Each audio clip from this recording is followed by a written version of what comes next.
All in union, all in union, all in union with Saint Joseph. When I was stationed in San Marcos, Texas, we went to a deanery meeting. That's a meeting of all the priests in the local area. And Father Harry Hess, who was the pastor in Elgin, Texas, he told a story on himself. He told about how one Sunday this man came to Mass, and he was wearing this enormous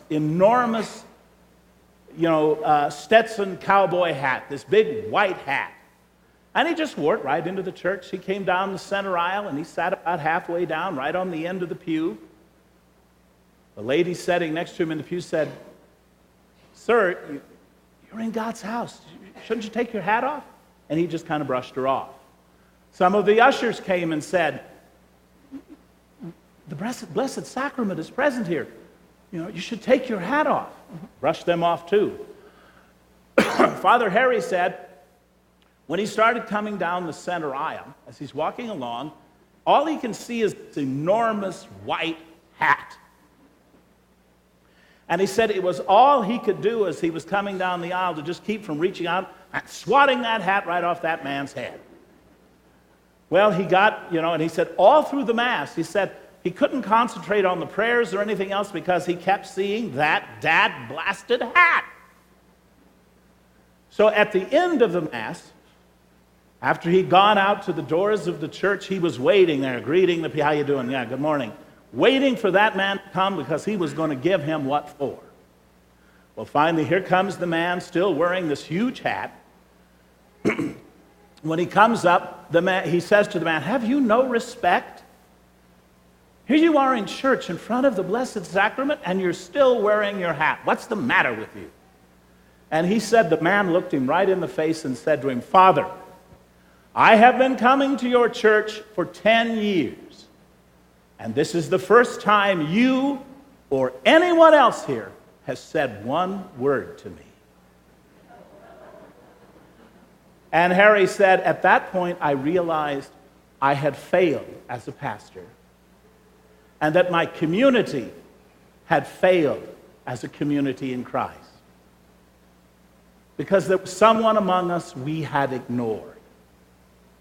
St. Paul tells us today that the essence of keeping all of the commandments, the essence of what it is to being a Christian, is to love one another, to care about one another, to be concerned about one another. He tells us that fulfills all the commandments. You don't have to worry. If you're a loving person, you won't bear false witness. You won't be gossiping about somebody. You won't be stealing from them. You won't be hurting them. Certainly won't be killing them. So love is the way that we really live our relationship with Christ. After all, doesn't he tell us in the 14th and 15th chapter of the Gospel of St. John, "You are my friends if you do what I command you." And what he has commanded us is to love one another. He said, "I no longer call you servants because a servant doesn't know what his master is about. I call you friends." And poor Father Harry had realized neither he nor his parish were necessarily friends of Christ, because maybe they were too busy with their own things, their own lives, to pay attention to this poor man who had to wear a great big hat in order to show them he was there. For each of us, we need to remember that love is the basis. That if you really love Christ, if you really love him, that love will come out in how you treat other people. For example, I noticed a while back, somebody at the Sign of Peace reached out to this lady, and she looked at him and said, "No!" It was almost like she was saying, "Get away from me with your dirty cooties," or something like that,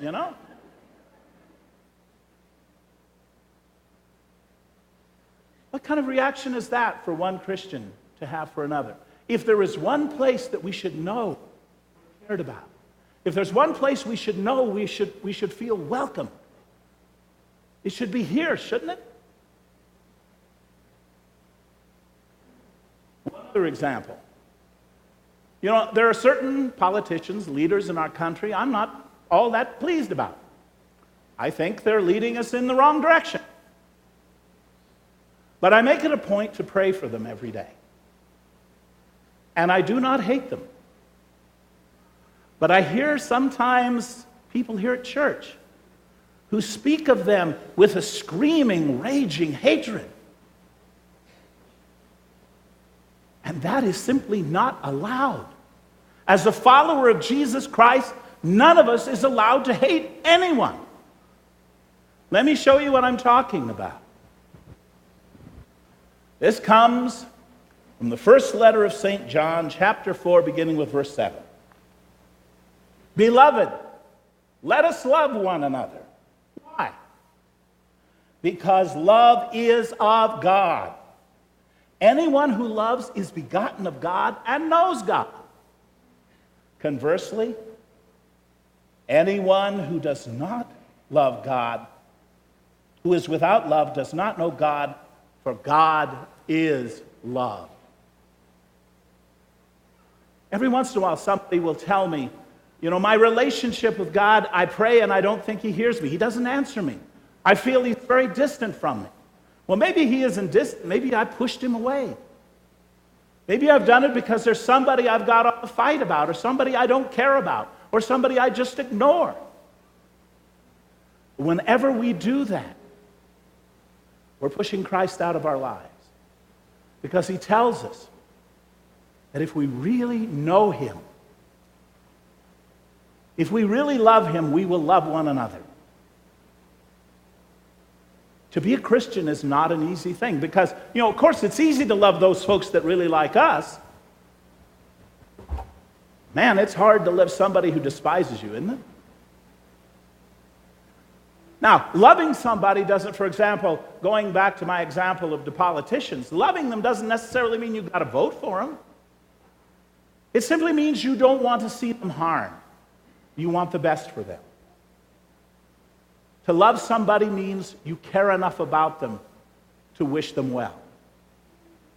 You know, since I have been here, I'm in my 10th year now here at Sacred Heart, and in that time,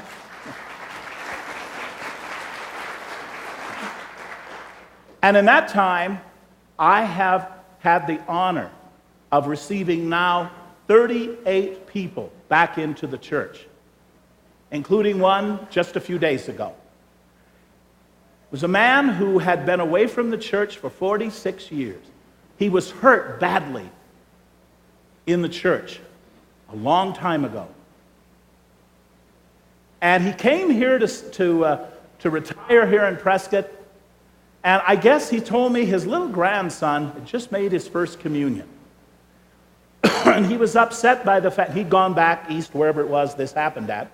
And the little boy was upset by the fact that Papa didn't receive communion.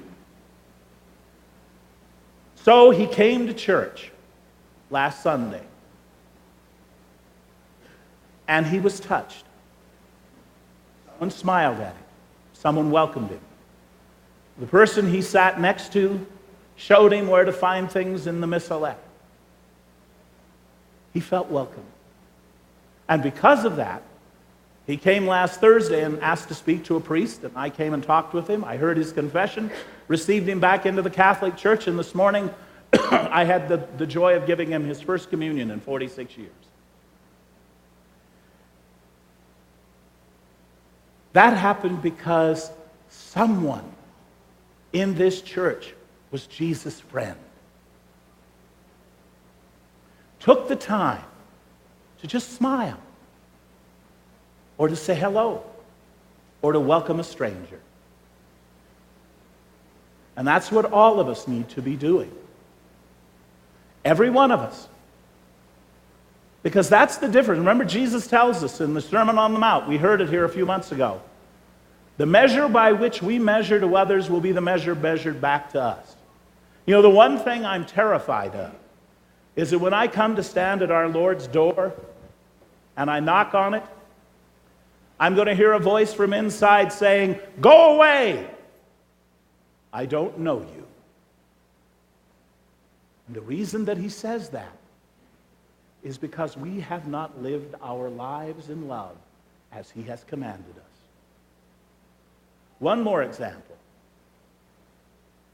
This is a true story I came across a while back of two young men, Fred and Jim. When Fred and Jim were in the 8th grade, they were champion athletes. They were the best of friends. They had been the best of friends since kindergarten. They were in football, basketball, track, all these different things. And when they finished just as they finished the 8th grade, they went off to, they were all excited to be going to high school.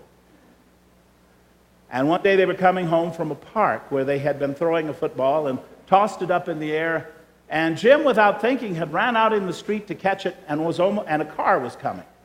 And Fred dashed out and knocked Jim out of the way, saving his life. But he got hit, and his legs were crushed. He was in the hospital for several months, rehabilitation and all of this. And when he got back to high school, we finally came to high school, his legs were encased in braces, and he had to walk with these 2 canes. And you have the in crowd. By the way, the word in crowd in many cases can be spelled H-E-double-L, because that's exactly where they're going. Because they saw this young man, and they started making fun of him. They called him Gimpy and the Limp.